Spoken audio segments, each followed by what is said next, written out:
कर्तृत्वाने घडतो माणूस आणि या उक्तीनुसार ज्यांनी आपल्या कार्यातून स्वतःची ओळख निर्माण केलेली आहे आणि ओळखच नव्हे तर त्यांच्या कार्याचा प्रकाश देशामध्ये आणि परदेशात देखील पसरलेला आहे. किंबहुना तुमच्या लक्षात आलंच असेल, ज्यांचा नुकताच वाढदिवस झालेला आहे 25 डिसेंबर रोजी, ते म्हणजे प्रसिद्ध उद्योजक आणि मराठा क्रांतीचे राज्य समन्वयक प्रकाशजी देशमुख साहेब. आपलं स्वागत आहे. नमस्कार आणि जय शिवराय. जय शिवराय. आपला नुकताच वाढदिवस झाला.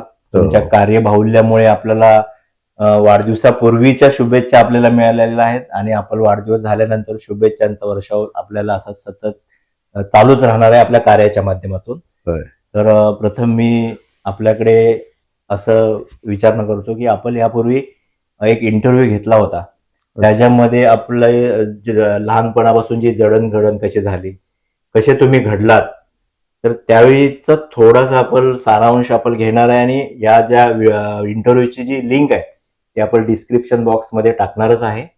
मला साहेब एक पुन्हा विचारायचा मोह होतोय की तुमचं जे शिक्षण होतं ते अतिशय खडतर परिस्थितीमध्ये झालं आणि सौर दिवा जो असतो त्याच्या खाली बसून तुम्ही अभ्यास केलात, पण तुमची जी जिद्द होती, जो गोल होता, ध्येय होतं, तो तुमच्या आयुष्यामध्ये प्रकाश टाकण्याचा होता. परंतु तुमच्या आयुष्यामध्ये प्रकाश टाकता टाकता आज शेकडो तरुणांना रोजगार निर्माण करून देताना जो प्रकाश तुम्ही निर्माण केलात, त्याबद्दल मला एक सांगा की साहेब आपली पार्श्वभूमी शिक्षणाच्या वेळीची, बालपणाची थोडक्यात सांगा. नमस्कार. मी सातारा जिल्ह्यामध्ये एक छोटस गाव आहे, त्याच्यामध्ये माझा जन्म झाला आणि कुटुंब आमचं, वडील आणि वडिलांना एक बहीण होती, भाऊ वगैरे कोणी नव्हते असं, आणि शेती होती प्रचंड. पण त्यावेळी शेती म्हणजे प्रचंड उबडधोबड शेती होती, त्याच्यामध्ये पीक असं काही येत नव्हतं. आणि अशामध्ये आम्ही 5 भाऊ आणि 3 बहिणीचं आमचं कुटुंब, आणि मी माझा नंबर 4था, त्याच्यामध्ये 4थ्या नंबरचा भाऊ. आणि अगदीच खेडेगाव आहे. तर तुम्ही म्हटलं सूर्यप्रकाश हे नाही, म्हणजे सोलर एनर्जी नाही, खाली तो दिवा किंवा कंदील हाच होता आमच्या घरी. आणि त्याच्यामध्ये माझं शिक्षण झालं त्यावेळी, कारण वडील आणि आई यांचं शिक्षण एकदम बिलकुल म्हणजे शिक्षणच नव्हतं, कमी शिक्षण होतं. शिक्षण म्हणजे शाळेतच गेले. अशा परिस्थितीमध्ये आम्ही शिकलो जिल्हा परिषद शाळेमध्ये, आणि 10वी मध्ये प्रचंड मार्काने मला यश मिळालं. आणि त्याच्यानंतर कळत नव्हतं की 10वी नंतर करायचं काय, कारण गायडन्स देणार कोणी नव्हतं. मग घरात लाईट नव्हती, त्यामुळे काय तर चला इलेक्ट्रिकलला, ते इंजिनिअरिंगला कोणीतरी गेलं तर कुठल्या इंजिनिअरिंगला जाशील, त्याला माहिती पण नव्हती इलेक्ट्रिकल. तर आम्ही इलेक्ट्रिकल गव्हर्नमेंट पॉलिटेक्निकला मला ऍडमिशन. तिथून मी 91 ला पास आउट झालो, आणि घरातला पहिला माणूस मी इंजिनिअर गेलेला. इंजिनिअरिंग व्हायला पण आता करायला, त्याच्यानंतर पुढे काय, कारण पुढे शिक्षणाला अजून काय पैसे नव्हते आमच्याकडे. मग अशा वेळी मग मी ठरवलं की गाव तर सोडायला पाहिजे. बरोबर. मग 100 रुपये घेऊन मी कल्याणला गेलो. अच्छा. पहिला माणूस मुंबईला मी गेलो होतो. 1991 ला. आय थिंक 13 फेब्रुवारी 1991 ला मी गेलो. 10वी झाल्यानंतर, डिप्लोमा झाल्यानंतर. ओके. आणि तिथे एखाद्या पाहुण्यांच्या मदतीने मी 500 रुपयावरती नोकरी करत होतो 91 ला. अगदी त्यांच्याच घरी छोट्याशी 10 बाय 10 त्यांच्या फॅमिलीमध्ये राहून, पाहुणेच होते आमचे. आणि मग तिथे मी नोकरी करायला सुरुवात केली. 1 वर्षानंतर परत माझी ती नोकरी, ट्रेनिंग संपलं आणि मला गुजरातला पाठवायचं. ते मी ठरवलं की गुजरातला पाठवा आपण. तर माझी काही इच्छा झाली नाही की हे मुंबईत एवढं लांब पहिल्यांदा आलेलो, तिथून गुजरातला जाणं. मग अशा परिस्थितीमध्ये मग मी ठरवलं की आता कुठेतरी हे करायचं. मग मनोहर जोशींच्या कोहिनूर टेक्निकल एज्युकेशनचा प्रिन्सिपल होतो ठाण्याला. तुम्ही? ओके. तिथे जॉब केला. पार्ट टाइम मध्ये मुलांना शिकवणे. आणि दुपारच्या काळामध्ये त्यांना शिकवल्यानंतर त्यांनाच घेऊन जायचं बरं. आणि घरोघरी वायरिंग वगैरे करणं. ओके. असे मी व्यवसाय चालू केले आणि त्यातून जरा आवड निर्माण झाली. हम्म. आणि शेवटी आपण म्हणतो की मुंबई मायानगरी आहे होय. आणि मुंबईमध्ये असं करता करता धंद्याची आवड झाली मला. हम्म, हम्म, हम्म. हे सगळं चालू झालं 1994 हा. आणि 1995 इकडे गरडा केमिकल्स लोट्याला काहीतरी एक स्फोट झालेला, केमिकल स्फोट. बरं. त्याच्यामध्ये 2-4 लोक दगावली होती आणि त्यावेळी त्यांना योग्य ठेकेदार मिळत नव्हता. ओके. आणि मीही कंटाळलो होतो मुंबईला ते लोकल आणि हम्म, गर्दी. हम्म, हम्म. आणि सगळ्यात मोठं वैशिष्ट्य म्हणजे की मला घराची खूप आवड होती. ओके. की मुंबईवरून माझं घर कराड. हे अंतर मला कुठेतरी कमी होत होतं. हा, इथे चिपळूण चिपळूणला ते आहे. कराडला. हा, बरोबर. मग म्हणून मी 18 मे 1995 लोटे MIDC मध्ये घरडा घरडा कंपनीमध्ये 20 लोक घेऊन तिथे कामाला आलो ओके. आणि एक्सेल फाट्याला एका छोट्याशा रूम मध्ये आम्ही राहतो. अच्छा. मग हे करत करत थोडस तिकडे अपवड वाटायला लागलं म्हणून मी एकटा लोक तिकडे आणि आम्ही हॉटेल दीपक हॉटेल हा, इथे. चिपळूणला कॉट बेसिसवर राहायला सुरुवात केली. मग तिथून मग मी कधी मागे वळून पाहिलंच नाही, कारण मागे वळून पाहण्यासारखं माझ्याकडे हरवण्यासारखं काहीच नव्हतं. काहीच नव्हतं. जे काय मिळालं ते मला बोनसच होता. ओके. म्हणजे सायकल जरी घेतली तरी माझ्यासाठी अचिव्हमेंट. आनंदाची गोष्ट होती. मग त्याच्यानंतर 2 व्हीलर, त्याच्यानंतर 4 व्हीलर, हे तर अजूनच अचिव्हमेंट एकदम. होतं. मग असं करत करत आणि हे करण्याचं कारण म्हणजे मला घरचं पण तसं काय नव्हतं, ते रोजीरोटी करून खात होते. हम्म. शेती करायची, खायची, तेवढं त्यांचं उत्तम होतं. पण त्यांना मला पैसे पुरवावे किंवा मी त्यांच्याकडून मागावं एवढं पण त्यांची एवढं. परिस्थिती नव्हती किंवा मी त्यांना देवाशी माझी पण नव्हती. ओके. त्याच्यामुळं मला हरवण्याचं म्हणजे- काही दुःख नव्हतं. मी करत गेलो, कॉन्ट्रॅक्ट घेत गेलो. मग MSCB नवीन नवीन करायची पूर्वीपासून मला आवड आहे आणि त्या आवडीमध्ये मी सक्सेस होत गेलो सगळ्या. पण प्रचंड मेहनत, एसटीनी प्रवास करणं, टेम्पोनी वाडापनी प्रवास करणं, ह्या सगळ्या गोष्टी करत करत मी आज इथं पण आहे. घरडामध्ये तुम्ही हे केलं, तुमच्या कॉन्ट्रॅक्ट सुरुवात झाली. त्यानंतर चिपळूणचे तुम्ही जे रहिवासी झालात, तर ते देखील आम्हाला ऐकायला आवडेल. मी घरडामध्ये अपडाऊन करायचो अगदी 99-2000 पर्यंत. घरडा टू दीपक हॉटेल हो, हो. लॉजलाच राहायचो. तिथं ओळखी झाल्या. मग लॉजच्या बाजूलाच एक बिल्डिंगचं काम चालू होतं, फैसल कास्करेंचं, अच्छा. दादाभाई टावरच्या मागे. येस, येस, बरोबर. मग तिथे असं वाटलं नव्हतं ते, पण मग त्याला विचारलं की मी तुमच्या ह्या बिल्डिंगचं वायरिंगचं काम करून देतो. एक छोटासा फ्लॅट घेतला. त्या वायरिंगचं काम करता करता म्हणलं थोडे पैसे देईन मी आणि थोडे वायरिंग मध्ये वजा करून घ्या. असं करून एक 400 स्क्वेअर फीटाचा 1 BHK फ्लॅट घेतला. हा, तो घेतला आणि मग तिथून मग चिपळूणचा रहिवासी झालो. 1900 आय थिंक 2099 ला तो फ्लॅट घेतला. पण मग तिथे फ्लॅट घेतल्यानंतर तुमची सासरवाडी पण चिपळूणच आहे. चिपळूण अशी नाही म्हणजे ते चिपळूण रहिवासी होते, ते जिल्हा परिषदला इंजिनियर होते. त्यांची मुलगी, त्याच्याशी माझा विवाह झाला 2000 साली. अच्छा. हा, आणि आम्ही इथे सेटल झालो म्हणजे त्यावेळी. मग त्यापासून आमची धडपड चालूच होती कामाची. पण ज्यावेळी कराड तुम्ही सोडलात, मुंबईला गेलात, मुंबईवरून चिपळूण. फॉर्च्युनेटली तुम्हाला घरडाची संधी मिळाली. आणि असं कधी वाटलं होतं का किंवा आपण चिपळूणमध्ये जाऊन सेटल होणार आहे किंवा काय असं, किंवा कधी डोक्यात कराडमध्ये असताना विचार आला होता कधी असं? कधीच नाही, कारण आयुष्यात सगळ्या ठिकाणी पहिल्यांदाच गेलो होतो. मुंबई पहिल्यांदा बघितलेली, ओके. चिपळूण पहिल्यांदा पाहिलेलं. फक्त चिपळूण एवढंच होतं की चिपळूण मला कराडपासून जवळ असायचं, फॅमिलीशी आपल्याला येता जाता येईल. आणि थोडं चिपळूण आणि कराडमध्ये फारसा अंतरही नाही आहे आणि फार फरकही नाही आहे. आणि खूप लोक जे चिपळूणला आपल्या इकडची पण आहेत, कराडची वगैरे, त्याच्यामुळे मी यांच्याकडून मिक्सच होतो. प्रेफर चिपळूणला बरेचसे. हा, आणि व्यवसाय करण्याची संधी त्यावेळी खूप होती, कारण इकडे इलेक्ट्रिकलचं काम करणारी लोकच नव्हती. ओके.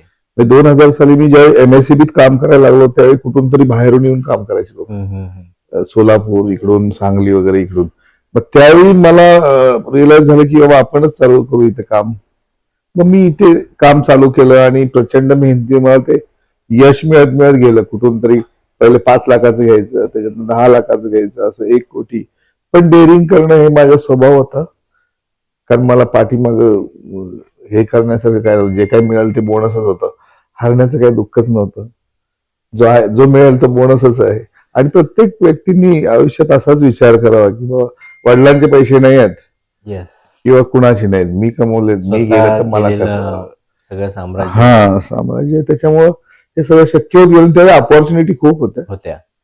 मग हळूहळू मी ते गर्डातलं जे 4 भिंतीमधलं काम कमी केलं हा, आणि MSCB मध्ये एंट्री केली. ओके.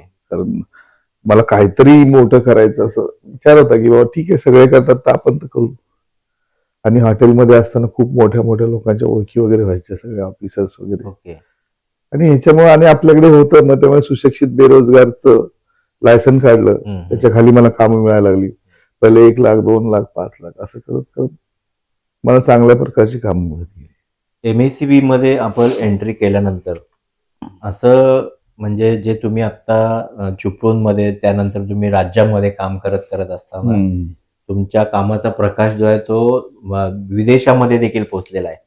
मला वाटतं की श्रीलंका असेल, साऊथ आफ्रिका असेल. पण त्यावेळी कामाची सुरुवात करताना आपली एवढी व्याप्ती करायची किंवा अशा पद्धतीचं काही ध्येय, गोल आपल्या समोर होता की हे घडत गेलं सगळं, असं कसं काय? खरंच नाही गेलं. मला ज्या ज्या संधी मिळत गेल्या आयुष्यामध्ये त्याचं सोनं करायचं, त्याच्या एंड पर्यंत जायचं. Yes. हा, म्हणजे आपल्याला थांबायचं नाही. थांबायचं नाही. एवढं मोठं जग आहे की एक माणूस काय करू शकतो आपण पण करू शकतो, का नाही करू शकत, ह्या उद्देशाने करत गेलो. असं ठरवून आयुष्यात काहीच नाही की मला गाडी घ्यायची आहे, मला घर घ्यायचंय, ओके. काही नाही ठरवलेलं. गरज म्हणून गोष्टी घेत गेलो. आता आपल्याला गाडी पाहिजे रत्नागिरीला यायला, मग गाडी घेतली. ह्या सगळ्या गोष्टी घेत गेलं.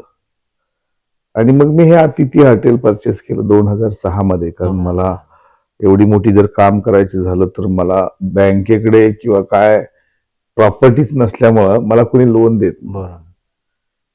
कारण लोन, कर्ज मिळणं, कारण एवढे मोठे Mortgage. बिझनेस करायचं मॉर्गेजसाठी, तर मी ही प्रॉपर्टी मला त्यावेळी ओके. टेरिंग करून घेतली. आणि घेतल्यानंतर मला त्याच्यावरती CC हे सगळं लोन करून मला ते माझा बिझनेस एक्सपांड करता आला. अच्छा. म्हणजे फार लकी प्रॉपर्टी माझ्यासाठी. एका साईडला तुमच्या MSCBतल्या कामातला प्रकाश, आणि ही प्रकाश टाकत असताना तुमच्या आयुष्यामध्ये जी माणसं येत होती, नवनवीन अधिकारी लोक येत होते, चांगल्या प्रकारच्या ज्यांची ध्येय मोठी होती, किंवा अशा तुमच्या सराउंडिंगली जे लोक येत होती त्यांचं आदरातिथ्य अतिथी हॉटेलच्या माध्यमातून आपण करत होता. चिपळूणमध्ये आपण एक अतिथी हॉटेल चालू केलं. त्याच्यानंतर तुमच्या अतिथी हॉटेलचे अनेक हॉटेल अगदी गणपतीपुळ्यासारख्या ठिकाणापासून पुणे, मुंबई, अजून बऱ्याच ठिकाणी असतील.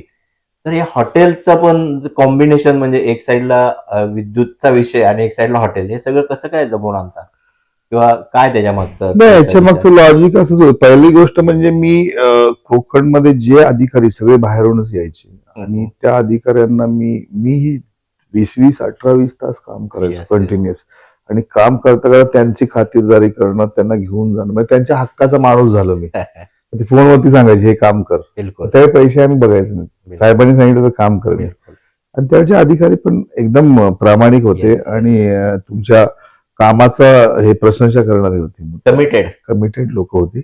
मग ते करत करत गेलो. आणि मग हॉटेल व्यवसायात येण्याचं कारण म्हणजे मला इलेक्ट्रिकल बिझनेसला जे काही मला एखाद्या बँकेतून कर्ज घ्यायचं झालं तर कॉन्ट्रॅक्ट वरती मिळत नाही. मग ती एक आयडिया आली किंवा हॉटेल बिझनेस, हॉटेल आहे याचं आपल्याला ह्या हॉटेलमधून आपल्याला उत्पन्न सुद्धा मिळतंय आणि माझ्या उद्योगाला पण उपयोग होतोय, आणि 4 लोकांची घरं पण चालतात ह्याच्यावरती. म्हणजे हॉटेल व्यवसाय आज माझ्याकडे 400च्या वरती लोक हॉटेलमध्ये काम करतात. मग त्यांचे संसार पण चालू आहेत. मग हा एक चांगला उद्देश झाला.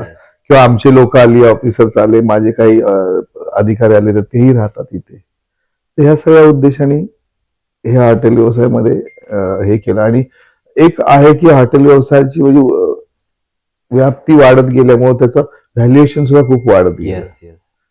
म्हणजे तुम्ही त्यावेळी एखादा 10,000 रुपये टाकले असतील तर त्याची व्हॅल्यू पण जे व्हॅल्यू होते विस्तार वाढत, व्हॅल्यू वाढते.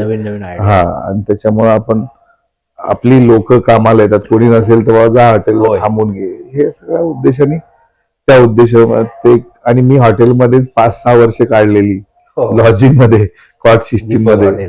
तेव्हा हॉटेल लाईनचं Yes, बऱ्यापैकी yes. माहिती होतं मला की बाबा, अट्रॅक्शन होतं बऱ्यापैकी. हा की आपण हॉटेलमध्ये राहिलो तर आपल्याही हॉटेलमध्ये कोणीतरी राहायला पाहिजे हाच उद्देश. साहेब, आपण हे व्यवसायाचं विस्तारीकरण बघितल्यानंतर मला एक वाक्य आठवतंय लॉरेन्स बुफेन, जे थोर विचारवंत होते, की माणसाने एक व्यवसाय करण्यापेक्षा 100 प्रकारचे व्यवसाय करावेत, जेणेकरून एक व्यवसाय जरी कमी चालला, बंद झाला, तरी 99 व्यवसायामध्ये खरं आहे. त्याचं रुलिंग चालू राहील. त्याची मला तुमच्या ह्या कार्याची बघितल्यावरती आठवण झाली, म्हणून ते वाक्य मी या ठिकाणी हे केलं. तर मला एक असा प्रश्न विचारायचा आहे, की एवढा सगळा विस्तार झाल्यानंतर आज तुम्ही चिपळूण, मुंबई, पुणे, अगदी मला वाटतं गडचिरोली सारख्या ठिकाणी हो. देखील तुम्ही काम केलंय आणि चालू आहे काम. त्याहून पुढे आता श्रीलंका, साऊथ हा. आफ्रिकामध्ये टाइम मॅनेजमेंटचं कसं करता? म्हणजे प्रश्न पडतो आम्हाला, की देशमुख साहेब काय म्हणजे कशा पद्धतीने हँडल करतात? नाही, पूर्वी हा विषय यायचा टाइम मॅनेजमेंट. yes. कारण पूर्वी कसं होतं की एक तर पत्र लिहायचे लोक Yes, हो. किंवा मग टेलिफोन यायचे, ते हा, हा, फोन हा. करायचे. बरोबर. पण ही मोबाईल दुनिया, व्हॉट्सअप आणि हे आल्यामुळं माणूस जागेवरती पकडला जातो, कुठेही असेल. म्हणजे जगामध्ये एवढं सोपं झालेलं आहे Yes, तंत्रज्ञानामुळं yes, yes. की एक माणूस हवं ते करू शकतो. आणि तुम्ही बोललात ते बरोबर आहे, एक व्यवसाय करण्यापेक्षा 1000 व्यवसाय. हो. मला ते डायव्हर्सिफिकेशन मध्ये खूप इंटरेस्ट आहे. तुम्ही माझ्याकडे बघितलं, माझ्या लोठ्याला काच फॅक्टरी आहे. हो, ते विचारणार होतो. त्याच्यानंतर माझं पीडी इन्फ्रा म्हणून एक सिफोरेक्स ब्लॉक आहे, तो अख्ख्या कोकणला आपण तो पूर्ण ब्लॉक पुरवतो, जो की तो कोल्हापूरवरून यायचा. तो आपण इथे बनवून चांगल्या प्रतीच्या विटा पुरवतो Yes. लोकांना. शेती माझ्याकडे प्रचंड आहे. मी आंबा, काजू स्वतःच्या शेतीमध्ये, फार्म हाऊसेस मध्ये, मेंढपाळ, शेळीपाळ, कुक्कुटपालन, ह्या सगळ्या गोष्टीची आवड असल्यामुळे, आम्ही शेतकरी कुटुंबात असल्यामुळे हेही जोपासतो सगळं. झाडं लावणं, प्रचंड प्रमाणात झाडं वृक्षारोपण वर्षाला करतो मी त्याची. हा. हे अशा इंडस्ट्री, म्हणजे मला एक नवीन नवीन व्यवसाय हा. पदार्पण करायचं खूप आवड आहे आणि ते सक्सेसही होतात. हा. पण आता एक साईडला असं आहे की नवीन व्यवसायात यायचं म्हटलं की जे आपण एकीकडे संदेश देतो की नोकरीपेक्षा व्यवसायाकडे वळा, आणि आपल्या कार्यबाहुल्याचा बघितल्यानंतर असा देखील अनुभव येतो की एक व्यवसाय करता करता, म्हणजे व्यवसायाची साखळी जी आपण तयार केली आहे त्याच्यामध्ये आपले कष्ट 100% आहेत.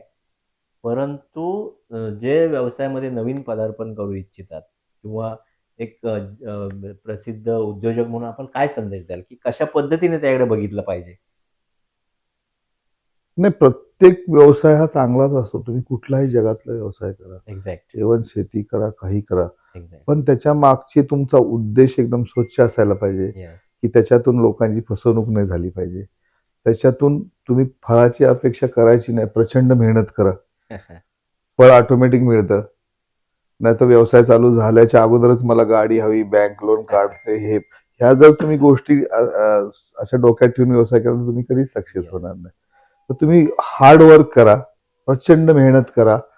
कसलाही व्यवसाय असू द्या, त्यातून फळ हे निश्चित मिळतं आणि त्याचा मला खूप अनुभव आहे, आजही मिळतं. कारण मुंबईसारखी सिटी आपल्या महाराष्ट्राला लाभलेली आहे, मायानगरी. मायानगरी. त्याच्यामध्ये आणि आता दळणवळणाची साधनं एवढी आहेत. हे असे उद्योग करताना तरुणांनी झोकून द्यायला पाहिजे उद्देशामध्ये. येस. आणि म्हणजे फक्त व्यवसाय हा व्यवसायच, आपल्याला हे बनायचं आहे. म्हणजे एक व्यवसाय करताना तो प्रचंड प्रमाणात एंड पर्यंत कसा करायचा. येस. येस.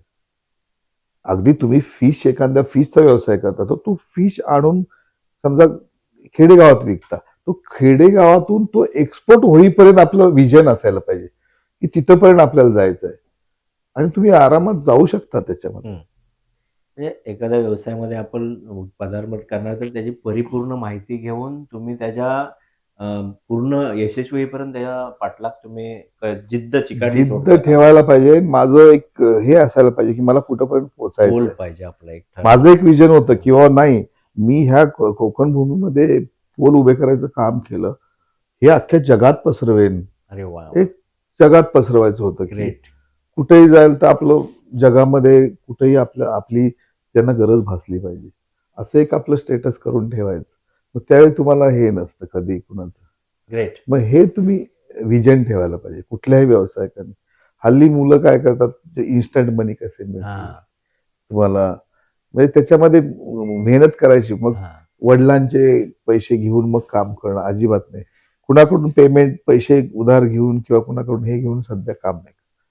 जे काम छोटं करा, त्यातून आले त्याच्यापेक्षा मोठं करा, त्याच्यापेक्षा Rolling. मोठं रोलिंग करा. आज 1 लाखाचं करा, पुढच्या वर्षी ते 10 लाख होईल. येस 10 लाखाचे तुमचे 1 कोटी कधी झाली तुम्हाला समजणार नाही. 1 कोटीवरून तुम्ही नंतर पुढे त्याची वाढ झपाट्याने होते, बरोबर कारण त्या स्टेटसचे तुम्ही होतात. बिलकुल. आणि तुम्ही एक तर घरदार आणि तुमचं शहर हे सगळं सोडून तुम्हाला बाहेर जाणं खूप आवश्यक आहे. साहेब आपल्या परवा वाढदिवसाच्या मनोगतामध्ये आपण एक संकल्प मानस बोलून दाखवला की मी परदेशात जाऊन तिथं उद्योग व्यवसाय करतोय. मला कोकणातल्या किंवा माझ्या मायभूमीतल्या कर्मभूमीतल्या तरुणांना तिकडं रोजगार द्यायचा आहे. तर काय म्हणजे आता इकडं आपल्या इंडियामध्ये असेल किंवा महाराष्ट्रात असेल आणि तिकडच्या रोजगारामध्ये काय फरक आहे आणि कशा पद्धतीने आपला हे आहे मानस? भारतामध्ये नवयुवकांची संख्या भरपूर आहे, तरुणांचा देश आहे भारत. तरुणांचा देश आहे, आणि आपल्याकडे शिक्षण पण मुबलक प्रमाणात घेतात, येस पण त्याचा उपयोग करत नाही. खरंच नाही. हेच तुम्ही आफ्रिकन कंट्रीमध्ये गेलात तर इकडे प्रचंड प्रमाणात तिकडे लोकसंख्या आहे, पण ते अनाडी लोक आहेत. ओके त्यांच्याकडे ते सांगेल तेवढंच काम करतात. आपली लोक आहेत एवढे टॅलेंटेड असतात, स्किल लोक आहेत, आणि अशा लोकांची खूप गरज आहे. बाहेर पण जगामध्ये प्रचंड मागणी आहे. आणि आफ्रिकेमध्ये नैरोबियामध्ये आम्ही काम करतो, काँगो DRC मध्ये, तर असे अनुभव येतात की म्हणजे आहे रिस्की, तर आहे निश्चित रिस्की, म्हणजे अगदीच रिस्की नाही आहे की बाबा आपल्याला कोणी हे करेल, तिथं किडनॅप करेल असंही नसतंय. जिथं 1000-1500 एकरचं कॅम्प असतो तिथं पूर्ण VIP अरेंजमेंट असते, तिथेच राहणे, तिथेच काम करणे, फक्त बाहेरच्या जगाशी संपर्क, बाजारपेठा मिळणार नाहीत तुम्हाला, जे काय आहे ते तुमच्या त्या कॅम्पसमध्येच अवेलेबल असतं. ओके आणि मला आश्चर्य वाटतं की तिथं हेल्पर लोकांना $1200 पगार आहे मिनिमम, म्हणजे म्हणजे इंडियातला 96,000 रुपये झाले. आणि त्यांना जेवण खाणं मुक्त असतं, नाश्ता जेवण खाणं, 1 आठवड्यातून सुट्टी असते, आणि मोबाईल वायफाय तर असतोच त्यांच्याकडे. शिवाय त्यांना हेही असतं 6 महिन्यातनं एकदा परत परत येणं इकडे जावं येण्यासाठी 10 दिवस. मग अशा सोयी असताना आपली लोक, म्हणजे हा किती चांगलं हे आहे की ही लोक आहेत आपली, स्किल लोक, आयटीवाले, हे लोक जर तिकडे गेले तर तिकडून जो रेव्हेन्यू येईल तर त्याच्यामुळे तुमचा परिसर किती सुधारेल ना. इंडियातला रेव्हेन्यू पण वाढेल. आपला भारतात तर रेव्हेन्यू भारतातला बाहेर वाढेल. हेच व्हिजन आहे त्याच्यामध्ये खूप. आणि आता काय रिस्क राहिलेली नाही आहे, कारण आपल्याला माहिती आहे की कुठे जरी जगामध्ये काही झालं तर आपला देश कणखर आहे आता. कणखर आहे. म्हणजे पूर्वी वाटायचं की अरे अडकेल तिकडे काय तर होईल जीवाला, आता अजिबात नाही आहे. बरोबर. युक्रेनमध्ये एवढं झालं त्यावेळी आपले 20,000 कॅन्डिडेट्स मोदी होय, होय. गव्हर्नमेंटनी परत परत आणले आणले, इंडियामध्ये. येस असं कुठेही काय मोठं झालं, बरोबर. बांगलादेशमध्ये होतं, कुठेही होतं, तर इंडियन गव्हर्नमेंट अलर्ट असले. तिथे जी एम्बॅसी असते Yes. त्या एम्बॅसीचं लक्ष असतं की आपली लोक कुठं काम होय, करतात. होय, होय. म्हणजे एकही माणूस कुठल्या कंट्रीत गेला त्या कंट्रीच, आपल्या कंट्रीचा तो एम्बॅसी त्याच्या वॉच ठेवतो वॉश ठेवतो. की माझा माणूस, इंडियन माणूस काय करतो. काय करतो? तर ह्या गोष्टी करून लोकांनी घर सोडलं पाहिजे. ज्याला सर्व्हिस करायची तर बाहेर करा. एवढा मोठ्या लोकसंख्येचा देश आहे आपला, आणि ह्याच्यामध्ये खूप प्रगती होईल देशाची. म्हणजे हा मिनिमम पगार मी सांगितलं तुम्हाला, 96,000, 1 लाख, 1.5 लाख. थोडं डिप्लोमा इंजिनियर लोकांना त्याहून जास्त असेल. हा $3,000 वगैरे असे पगार आहेत तिकडे, मिनिमम इंजिनियर्स लोकांना. मग हे असं एक आयुष्यातली 4-5 वर्षे करा ना, करून मग तुम्ही चांगले सदृढ आहात. सगळ्यांनीच बिझनेस करायचा म्हटलं तर इथेच केवढा गोंधळ होऊन जाईल की मग तर तुम्ही आपला व्यवसाय पसरायला पाहिजे, त्याचे स्कॅटर्ड करायला पाहिजे, सगळ्या विभागात तुम्ही एंट्री करायला पाहिजे. साहेब मला एक दुसरा त्यावर प्रश्न असा विचारायचा आहे, की तुम्ही ज्यावेळी आता परदेशामध्ये जे व्यवसाय किंवा तुमच्या उद्योगानिमित्त गेलात, तर तिथली परिस्थिती कशी आहे? किंवा आता तुम्ही जाऊन मला वाटतं श्रीलंकेचं जर आपण मागे ऐकलं होतं, की त्यांच्यावरती फार भयानक भयानक. आणीबाणीची परिस्थिती हो आली हो हो. होती. आणि अशा ठिकाणी जाऊन काम करायचं म्हणजे तिथं पहिला प्रश्न पडतो की ते सरकारच जर हे आले तर मग तिथं जाऊन ह्याचा भांडवलाचा विषय येतो. किंवा साऊथ आफ्रिकेमध्ये तुम्ही असाल, तिथं कशा पद्धतीने काम करता. इथे इंडियामध्ये ठीक आहे, तुम्हाला सगळं बरोबर. माहिती आहे. पण तिथे भाषा वेगळी, लोकं वेगळी आहेत. अन्न म्हणजे तिथलं फूड वेगळं आहे. हे सगळं जुळवून घ्यायचं म्हणजे अ, ज्याला हे करायचंय तर तो कारणं शोधत बसतो. पण हे न करता तुम्ही ते कसं काय? तिथली परिस्थिती काय आहे? खूप चांगला प्रश्न विचारलात तुम्ही, की लोकांना वाटतं, की अरे हे कंगाल देशामध्ये जाऊन हां, काय येस. करणार आहेत?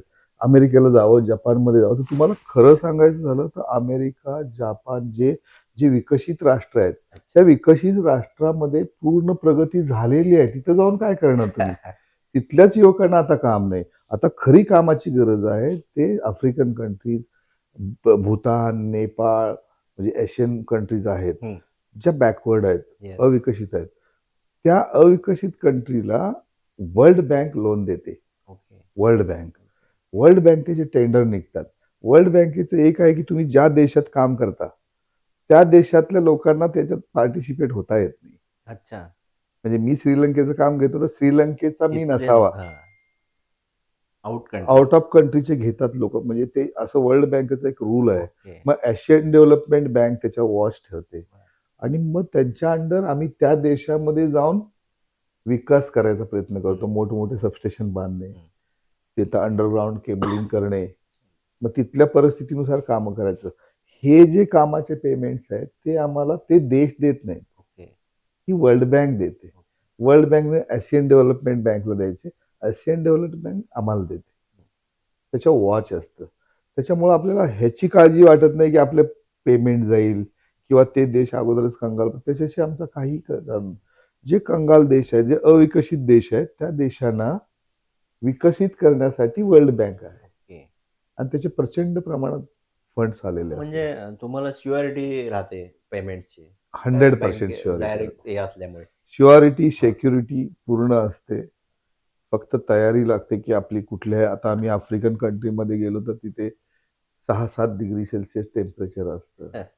प्रचंड काळी लोकं असतात.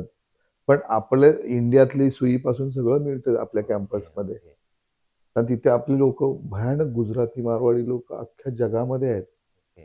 तुम्ही काही मागितलं तर काही वस्तू इंडियातली मिळते तिकडे. हेही व्यवसाय करता येतात.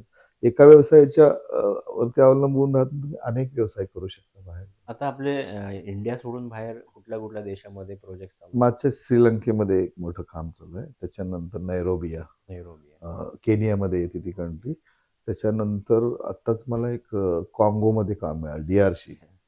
काँगोमध्ये. तिथं माईन्स आहेत. तिथे ते देश कॉपर आणि कोबाल्ट, कॉपर, सल्फर, हं. खनिज संपत्ती अख्ख्या जगात कुठे आहे तर ती अच्छा. आफ्रिकन कंट्रीमध्ये. African country. हं.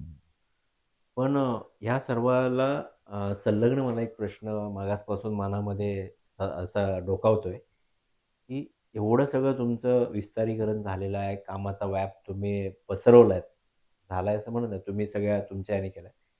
त्याचं मॅनेजमेंट जे करता किंवा ठीक आहे, तुम्ही मगाशी बोललात, की मोबाईलवरून आपण WhatsApp किंवा इतर ज्या टेक्नॉलॉजीज आहेत, त्याचं एक हे पण आहे साहेब, की जेवढं तुम्ही पॉझिटिव्हली ते वापराल तेवढा चांगला विषय आहे, बरोबर? हं. पण हे करताच, पण ह्याला वेळ जो तुम्ही सगळीकडे द्यायला लागतो ना तुम्हाला, त्या वेळेचं मॅनेजमेंट कसं करता? आणि दुसरं म्हणजे आता तुम्ही काँगोचं सांगितलंत किंवा श्रीलंकेचं सांगितलंत. हे तिथं जायच्या आधी त्याच्या आधी काहीतरी विचारमंथन होणं गरजेचं आहे किंवा तिथलं थोडंसं नॉलेज. तर त्यासाठी वाचन म्हणा किंवा जे नॉलेज अपडेट करायचे, तर त्यासाठी तुम्ही कशा पद्धतीने हे करता? तुमचं एकतर टाईम मॅनेजमेंट कसं हे करता आणि नॉलेज अपडेट कसं करता? हे आम्हाला जाणून घ्यायचंय. नाही, आता मी आहे, तर मी एकटाच मॅनेज करत नाही. माझ्याकडे 50 ते 70 लोकांची माझी हां. एक्सपिरियन्स अच्छा. लोकांची टीम आहे. त्यांना लाखो रुपये पगार आहेत. Yes, yes. मग हे सगळं ऑनलाईन वर्ल्ड बँकेचे टेंडर्स असतात. त्याचा आम्ही स्टडी करतो. त्याचं मटेरियल कुठे अवेलेबल होतं. आजकाल इंडियामध्ये फार चांगलं मटेरियल मिळतं, जे काही आफ्रिकन कंट्रीमध्ये आपण नेतो. हां. अल्युमिनियम आहे, त्याच्यानंतर तुमचं टॉवर मटेरियल आहे. हं. खूपसं इंडियामधून न्यायला परवडतं, ह्या आफ्रिकन कंट्रीजला. ओके. आणि इकडून आपलं लॉजिस्टिक म्हणजे ट्रान्सपोर्टेशन वगैरे ईझी पडत जातं. हं. तर हे अशा गोष्टी आपण बऱ्याच माझी टीम त्याच्यामध्ये एक काम करताना टीम करते. मग आम्ही तिथे एक लोकल माणसं तिथं आम्ही अपॉइंट करतो तिथली. किती लँग्वेज दुभाषिक असतील. मॅक्सिमम इंग्लिश बरेचशा ठिकाणी चालतं. अगदी तोडकं मोडकं हो, इंग्लिश सुद्धा चालतं. अगदी फास्ट इंग्लिश यायला असं पण नाही. तर ही आपली जी टीम आहे, ही टीम आम्ही तिकडचा एक इन्चार्ज आणि तुमच्या हातात एखादी ऑर्डर जरी आली श्रीलंकेतली, तर एवढे जगातले तुमच्याकडे बायोडाटे येतात, हं. की साहेब वी विल ट्राय टू हां. Join your quotation company. बरेच येत असतील कोटेशन ॲज वेल एज एम्प्लॉयीसाठी, एम्प्लॉयीसाठी. की मी पूर्वी श्रीलंकेमध्ये काम केलंय. Yes, yes. ओके. आता हे काम तुम्हाला मिळालं, तर हां. तुम्ही मला मदत मला हे करा. करा. तर अशा बऱ्याच प्रकारची कामं म्हणजे ऑटोमॅटिकली होऊन जातं ते. ओके. म्हणजे एखाद्या गोष्टीमध्ये आता कोणाला एखादं काम मिळालं, तर त्याच्यामागे जातात, "साहेब तुम्हाला काम मिळालं, मला थोडं द्या." किंवा मी अगोदरच्या कंपनीमध्ये काम केलंय ह्या ठिकाणी. तर ह्या गोष्टी प्रचंड प्रमाणात अवेलेबल होतात नाही, आपल्याला. हे सगळं झालं. पण तुम्ही ज्यावेळी हे स्वतःला अपग्रेड जे करता किंवा वाचन म्हणा किंवा स्वतःसाठी वेळ जो असतो ना, की मी जरी झालो, तरी थोडा वेळ मला दिवसभरातला मला हे करण्यासाठी, नवीन हे करण्यासाठी जो काही लागतो, ते ते स्वतःला अपग्रेड कसं करता? किंवा असं मी म्हणतोय. मी माझ्या फील्डमध्ये माझी कामं करतो. मला आता माहिती आहे, की अरे ही लाईन कशी असेल. फक्त मी बघतो तर तिथलं ॲटमॉस्फिअर. हां. वर्ल्ड वाईड तुम्ही बघितलं तर इन्फ्रास्ट्रक्चर डेव्हलपमेंट करणं हे एकच मेथड असते. ओके. जगातले एअरपोर्ट बघायला गेलं तर एखादीच कंपनी बांधते. 1-2 हं, हं, कंपन्या ते हं, सगळे जगातले एअरपोर्ट बांधतात. तसे ट्रान्समिशन लाईनचं काम आहे. हं. सबस्टेशनचं काम आहे. टेक्नॉलॉजी त्याचं बेसिक ते सेमच तेच असतं. असतं. फक्त ते क्लायमेटनुसार तिथल्या क्लायमेटनुसार त्याची बांधणी करायची असते. क्लायमेट हा विषय येतो. बाकी इन्फ्रास्ट्रक्चर सेम असतं. आणि मग आम्ही रेट ते डॉलर्समध्ये असतात. पूर्ण वर्ल्डचे रेट हे डॉलर्समध्ये ओके. असतात. रुपया आपला अच्छा. चालत नाही त्याच्यामध्ये. तर ह्या गोष्टी असल्यामुळे आपल्याला ते ईझी होतं सगळं करणं. अ, सर आपण तुमच्या एकंदरीत वाटचालीबद्दल जाणून घ्यायचा किती जरी प्रयत्न केला तरी एका ह्याच्यात होईलच असं मला खूप वाटत नाही. मेहनत असते की त्याच्यामध्ये. आपलं जे मुलाखती सत्र आहे ते आपण चालूच ठेवणार आहे. पण ह्याचा अ, वेगळा एक प्रश्न मला विचारायचा आहे, की मराठा क्रांती मोर्चाचे राज्य समन्वयक म्हणून तुम्ही काम करत असताना समाजासाठी देखील तुमचं बहुमूल्य योगदान असतं. चिपळूणमध्ये मराठा भवन होण्यासाठी तुम्ही सर्वांना म्हणजे तुम्ही सर्वांच्या सोबत जाऊन, सर्वांना सोबत घेऊन ते मोठं तुमचं काम चालू आहे. तर याच्या मागची तुमची एक भूमिका आम्हाला समजून घ्यायची आहे, की माणूस स्वतःपुरता न राहता समाजाचा आपण हे लागतो, जसं तुम्ही परवा सांगितलं किंवा सर्व समाजासाठी आपण एक हे लागतो. तर ती भावना काय आहे आपली? ते आम्हाला जाणून घ्यायची आहे. पहिल्यांदा कधी माणूस आपण मोठं झालं, की पहिलं आपलं घर सुधारायला पाहिजे. म्हणजे आपले भाऊ-बंध मोठे बिलकुल. झाले पाहिजेत. आपलं सगळं मोठं झालं पाहिजे. तर त्याच्याबरोबर आपला समाज, येस, बाकीचा येस, समाज येस. मोठा झाला हो, पाहिजे. हो. आपण ज्या समाजात कमवतो, त्या समाजाचं आपण काहीतरी देणं लागतो. बरोबर. हा एक उद्देश असायला पाहिजे. आणि मी इकडे बघितलं आमच्याकडे मोठे-मोठे पुढारी चिपळूणमध्ये झाले, मोठे नेते झाले आणि कदाचित ते सर्वसामान्य असतात, त्यांना सर्व पक्षाचे असतात. त्याच्यामुळं कधी मराठा भवन बांधणं शक्य झालं नाही आहे, हं, त्या लोकांना. कारण एवढी चिपळूण ही सांस्कृतिक टाऊन आहे हं. आणि तुम्ही महाराष्ट्रात कुठेही गेलात तर प्रत्येक ठिकाणी सिटीमध्ये मराठा भवन मराठा आहे. भवन आहे. त्याच्यामागचा उद्देश भवनचा हाच असतो, की आज खेडेगावातली मुलं आहेत, कुठून आले, तर तिथं हक्काने राहून इथं कॉलेजला जाऊ येस, शकतात, येस. बिलकुल. त्या हॉस्टेलमध्ये किंवा एखाद्याचं लग्न असेल, तर प्रायव्हेटमध्ये परवडत बरोबर. नाहीये. तर हे पाटीदार भवन म्हणजे राजस्थानमध्ये येऊन भवन इथं बांधू शकतात. तर आमचा एवढ्या मोठ्या येस. प्रमाणात असून का नाही बांधू शकत? साहजिक आहे. हा एक उद्देश साहजिक चांगला विषय. उद्देश होता आणि त्या उद्देशाचं मी एकदम म्हणजे मला झटून त्याच्या पाठीमागे आहे आणि आम्ही 100% तो मार्गी लावणार आहे. हात मिळते आहे समाजाची भरपूर. त्याच्यामध्ये अवघड काहीच होणार नाही. पण कुणीतरी पुढाकार घ्यायला पुढाकार पाहिजे. घ्यायला पाहिजे. त्या ह्यानी मी तो एक आवड म्हणून आपली लोकं म्हणून करतो. अ, आपण या मुलाखतीच्या सत्रामध्ये अतिथी हॉटेल समूहाचे प्रमुख आणि इन्फ्रा, प्रकाश इलेक्ट्रिकल, पी-डी इन्फ्रा अशा वेगवेगळ्या फर्मचे जे मॅनेजिंग डायरेक्टर आहेत, स्वतः एम-डी साहेब आपल्या इथे आहेत.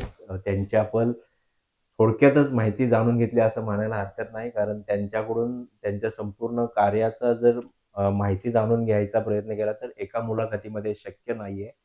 आपण त्यांच्याशी त्यांच्या ज्ञानाचा, त्यांच्या पद्धतीने केलेल्या कार्याचा वेळोवेळी माहिती घेऊन त्यांच्या राजसत्ताच्या माध्यमातून त्यांच्या कार्याचा गौरव आपण करणारच आहे. आणि साहेब, तुम्ही जे समाजासाठी किंवा स्वतःच्या बरोबर समाजासाठी जे कार्य करताय, त्या माध्यमातून मोठ्या स्वरूपामध्ये एक चांगलं आदर्श अशी कामगिरी तुमची घडावी आणि तुमच्या व्यवसायाचं विस्तारीकरण संपूर्ण जगभर पोहोचेल हे सांगण्याची कुठल्याही ज्योतिषाची गरज नाही. आपल्या पुढील भविष्यातील वाटचालीसाठी राजसत्ता ग्रुप आपल्याला मनपूर्वक शुभेच्छा. धन्यवाद. धन्यवाद. थँक्यू. आभार आहे फुलके साहेब. तुम्ही नेहमीच आमच्या सोबत असता थँक्यू. आणि असेच राहा. धन्यवाद.